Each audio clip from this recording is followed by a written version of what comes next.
The seatbelt light blinked overhead, but I barely noticed my mind was already bracing for war. My name's Madison Cole, and if you've ever been underestimated your whole life, you'll understand what's coming next. This isn't just a family reunion, it's a battleground. And tonight, someone's walking away shattered.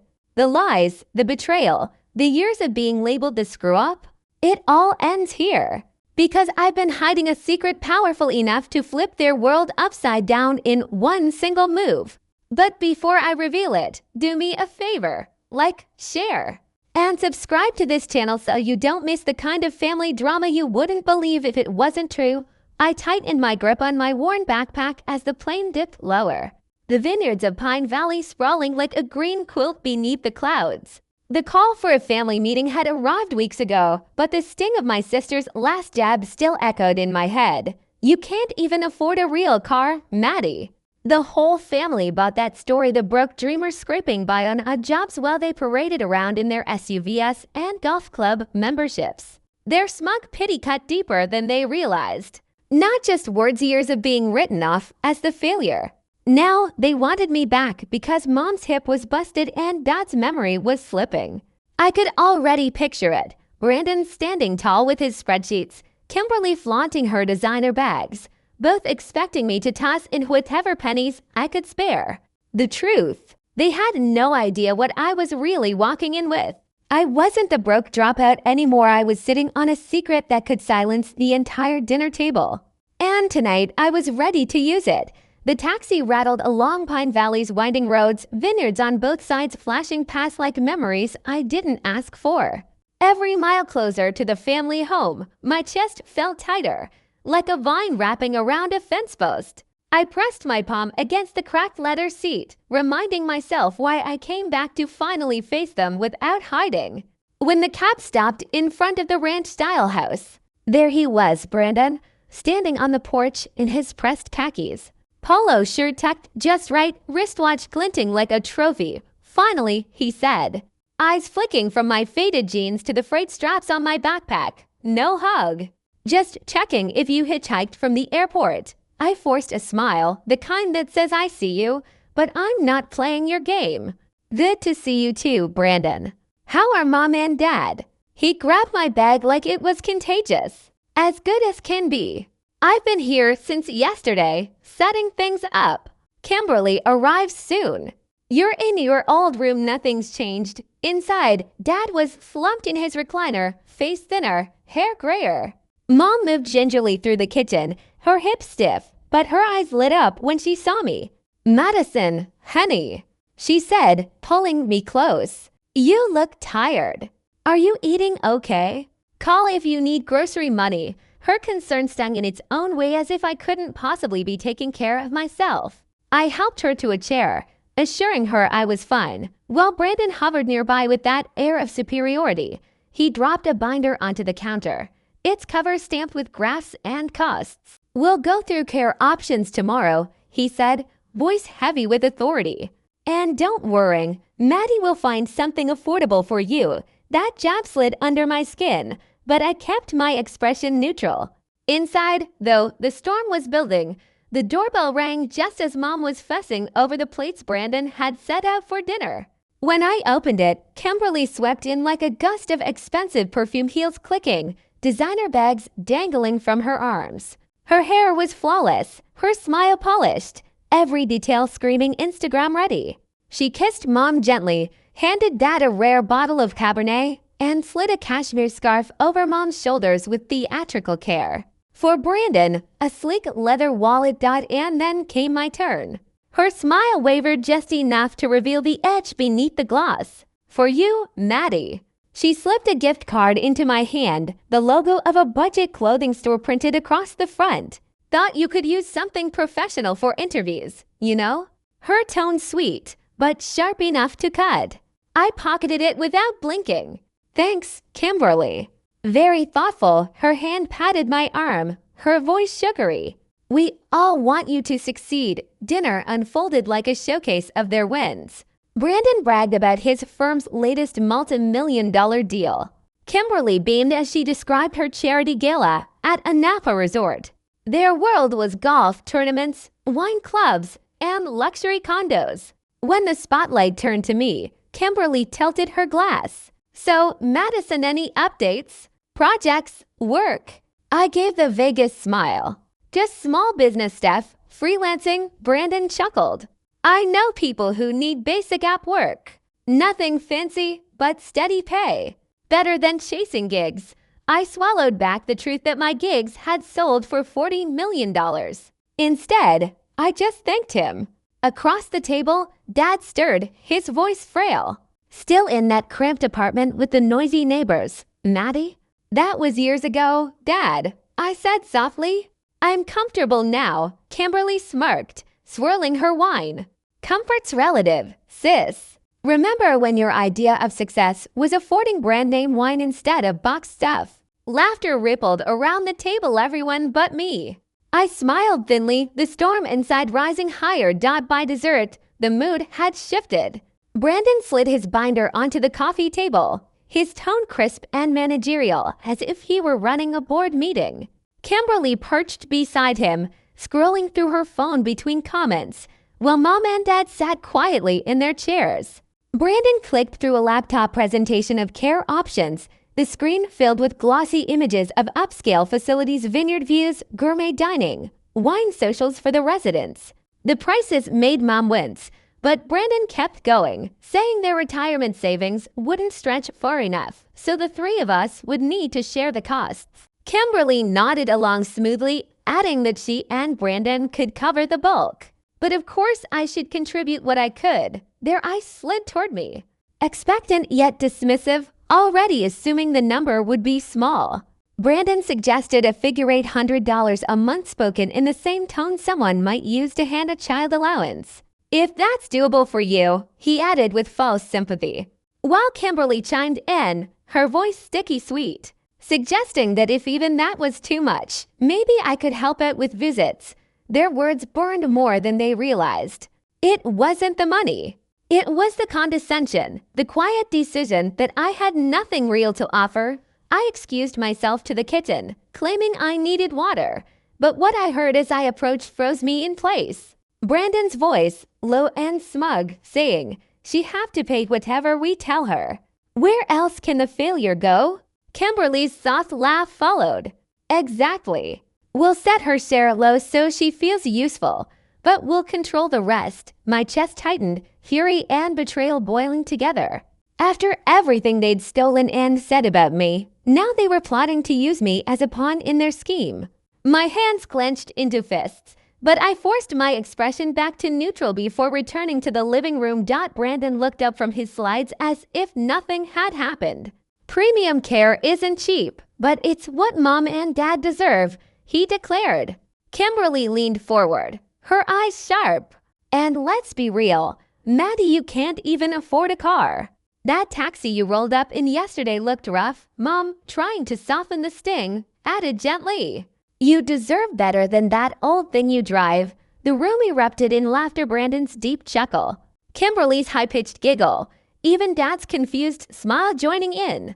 Their mockery hit me like a spark to dry tinder. Something inside me snapped, not with tears, but with calm resolve. The storm they had laughed off for years was about to hit, and none of them saw it coming. I leaned back on the wobbly stool, their laughter still ringing in my ears, but my face stayed calm. Slowly, I pulled out my phone and dialed. "Hey, it's me. Can you pick me up now?" 5 minutes. Perfect. I hung up, ignoring Brandon's irritated sigh. "This isn't the time for calls, Madison. We're discussing serious family business." I gave him the faintest smile. "Just sorting my ride." "Don't worry," Kimberly smirked, swirling the last of her wine. "Another taxi. You really need to grow up and buy a car one day." The rumble started faint, like distant thunder, then grew louder, rattling the windows. Brandon frowned, standing to peer outside. Mom gripped her chair. Dad blinked at the ceiling. Kimberly's phone slipped from her hand as the unmistakable thrum of helicopter blades filled the air. A sleek black chopper descended onto the front lawn, its rotors bending the grass, shaking the vineyard trellises. My pilot, Ryan, gave a crisp wave from the cockpit, his uniform gleaming in the sunlight. Mom's eyes widened. What in the world? Dad shuffled to her side, muttering my name under his breath like he didn't recognize me. Kimberly swayed, her knees buckling before she collapsed onto the couch, her designer skirt fanning across the cushions. Brandon stood frozen, his jaw clenched, watching the machine settle onto the lawn with a roar that drowned out his control. I rose from the stool, slinging my worn backpack over one shoulder. "My ride's here," I said simply, walking toward the door. Their faces were pale, stunned into silence. I paused on the threshold, the sound of the blades whipping through the air, and glanced back. "Come on," I told them, voice steady. "We're not done yet. Let's take this somewhere else." For a beat, no one moved. Then, drawn by shock and something close to fear, they followed, stumbling through the doorway, shielding their eyes against the wind. The storm they had mocked was here, and I was the one flying it.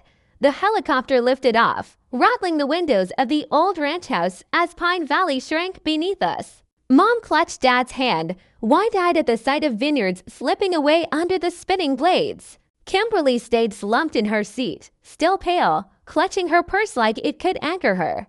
Brandon's knuckles turned white as he gripped the armrest, trying to look in control but failing with every sharp bank of the aircraft. Across from them, I sat steady, the faded jeans and scuffed sneakers still in place. Letting the contrast speak louder than words, Ryan banked us south toward Los Angeles. And within minutes, the rolling hills gave way to sprawling fields.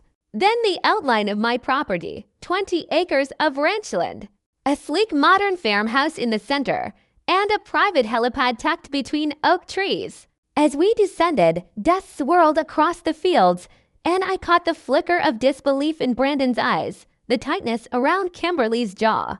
The helicopter touched down smoothly, rotors slicing the air until Ryan powered them down. "Welcome to my place," I said simply, stepping out and motioning for them to follow. Their steps were hesitant, their gazes darting between the manicured fields, the glass-paneled farmhouse, and the staff waiting at the door. Brittany, my assistant, stood poised with a tablet in hand, offering a professional smile. Brandon's voice cracked first, sharp and defensive.